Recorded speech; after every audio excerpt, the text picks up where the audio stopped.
நாமத்தினால் உங்களை யாவரும் வாழ்த்துகிறேன். நல்லா இருக்கீங்களா?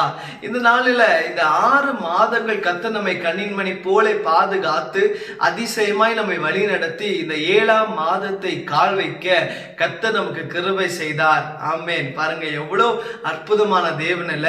இந்த நாளில கூட இந்த மாதத்தின் இந்த முதல் நாளில ஆண்டவர் நமக்கு கொடுக்கிற வாக்குத்தத்தம் மார்க் 9ஆம் அதிகாரம் 23ஆம் வசனம். Mark chapter 9 verse 23. வேதம் சொல்லுகிறது, நீ விசுவாசிக்க கூடுமானால் ஆகும், விசுவாசிக்கிறவனுக்கு எல்லாம் கூடும் என்றார். ஆமென். இந்த மாதத்தில் வாக்குத்தத்தமாய் கர்த்தர் உங்களை பார்த்து சொல்லுகிறார், என் அன்பு மகனே, என் அன்பு மகளே, பயப்படாதே, விசுவாசித்தால் நான் உங்கள் காரியங்களை வாக்கிய பண்ணுவேன். ஆமென். வேதமத்தான் சொல்லுகிறது, விசுவாசிக்கிறவனுக்கு எல்லாம் கூடும் என்று சொல்லுகிறார். இந்த மாதம் நீங்க செய்கிற வேண்டிய ஒரே ஒரு காரியம், விசுவாசமா ஜெபம் பண்ணுங்க.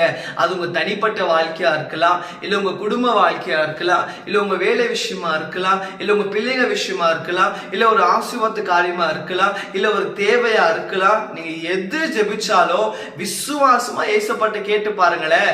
அவர் நிச்சயமாய் இந்த மாதம் முழுவதுமாய் உங்கள் காரியங்களை அவர் வாக்கிய செய்வார். அவர் உங்களுக்கு அற்புதங்களை செய்வார். அவர் உங்களுக்கு அதிசயங்களை செய்வார். ஏன்னா நம்ம ஆராதிக்கிற தேவன் அற்புதங்களை செய்கிறவர், அதிசயங்களை செய்கிறவர். நம்ம நினைப்பதுக்கும் வேண்டிக் கொள்வதற்கும் அதிகமான காரியங்கள் செய்கிற தேவன் சொல்றாரு, நீங்கள் விசுவாசிப்பீர்களானால் உங்களுக்கு எல்லாம் செய்வேன் என்று. ஆமென். வேதம் சொல்லப்பட்டிருக்கிறது, நீ விசுவாசித்தால் தேவனுடைய மகிமை காண்பாய். அப்போ மனுஷனுடைய நம்முடைய வாழ்க்கையில கூட நம்ம ஜெபிக்கிறோம். நம்ம எவ்வளவு நேரம் ஜெபிக்கிறோம் முக்கியம் இல்லைங்க.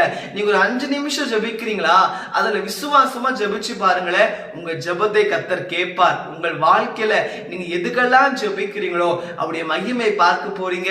ஆகையால் ஆயத்தமா இருங்க. இந்த மாதம் முழுவதுமாய் கர்த்தர் நம்மோட விசுவாசத்தினால் நம்ம பெற்றுக்கொள்ளுகிற ஒவ்வொரு ஆசீர்வாதங்கள் குறித்து அவர் நம்மோட பேச போகிறார். நீங்களும் விட்டு விடாதீங்க. ஒவ்வொரு நாளும் விசுவாசமா ஜெபம் பண்ணுங்க.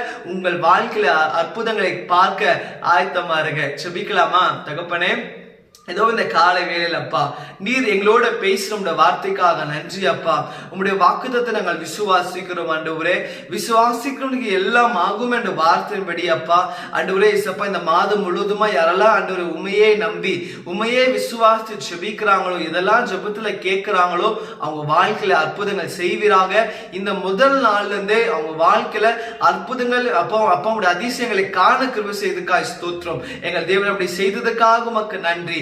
உங்க நாம மாற்றும் வைப்படட்டும். இயேசுவின் நாமத்தில் பிதாவே. ஆமென். ஆமென். God bless you.